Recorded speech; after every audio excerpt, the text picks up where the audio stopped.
நம்ம ஊர்ல பழைய காலத்திலிருந்தே கேழ்வரகு அதாவது ராகி தான் எல்லாருக்கும் முதல் சத்து உணவு.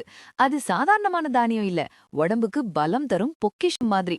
ராகில நிறைய கால்சியம் இருக்கு. அதனால எலும்பு பலமாகும், பல்லு உறுதியாகும், குழந்தைகள் வளர்ச்சிக்கு ரொம்ப உதவும். வயசானவங்களுக்கு முழங்கால் வலி குறைய உதவும்.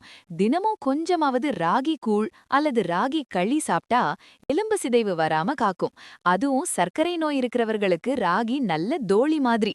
ரத்தத்துல சர்க்கரை சீக்கிரம் ஏறாம மெதுவா கட்டுப்பாட்டுல வைக்குது. அதனால டயபெட்டிஸ் உள்ளவர்கள் வெள்ளை அரிசி குறைச்சு ராகி சாப்பிட்டா நல்ல பலன் கிடைக்கும். ராகில நார்ச்சத்து அதிகமா இருக்கும். அதனால வயிறு நல்ல வேலை செய்யும், மலச்சிக்கல் வராது, நீண்ட நேரம் பசி எடுக்காது. உடம்பு எடை குறைக்க நினைக்கிறவங்களுக்கும் இது நல்ல உதவி செய்யும். காலையில ஒரு கிண்ணம் ராகி கூழ் குடிச்சா மதியம் வரைக்கும் பசி தெரியாம சுறுசுறுப்பா இருப்பீங்க. ரத்த சோகை இருக்கிறவர்களுக்கு இரும்பு சத்து கொஞ்சமாவது கிடைக்கும். உடம்பு சோர்வு குறையும், முகம் பொலிவா இருக்கும். அதுவும் பெண்களுக்கு ராகி ரொம்ப நல்லது. மாதவிடாய் காலத்துல பலம் தரும்.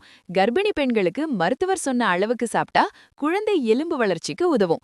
ராகி உடம்ப குளிர்ச்சியா வைக்குது. கோடை காலத்துல ராகி கூழ் குடிச்சா உடல் சூடு குறையும், வயிறு எரிச்சல் தணியும். இதுல இருக்கும் புரதச்சத்து உடம்பு தசைகள் பலமாக வளர உதவும். வேலைக்கு போறவங்களும் விளையாட்டாடுற பிள்ளைங்களும் சாப்பிட்டா சக்தி கூடும். இதெல்லாம் கேட்டு நீ ராகி சாப்பிட ஆரம்பிச்சா ஆரம்பத்துல ருசி கொஞ்சம் வித்தியாசமா இருக்கும். ஆனா பழகிட்டா அதுதான் பிடிக்கும்.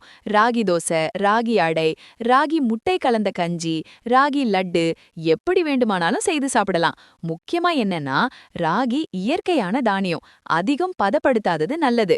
ஊற வைத்து முளைக்க வைத்து அரைத்தா இன்னும் சத்து கூடும். அப்போ உடம்பு எளிதா ஜீரணிக்க முடியும். ஆனா எல்லாருக்கும் எல்லா உணவும் ஒரே மாதிரி வேலை செய்யாது. அதிகமா சாப்பிட்டா சிலருக்கு குளிர் அதிகமா ஆகலாம்.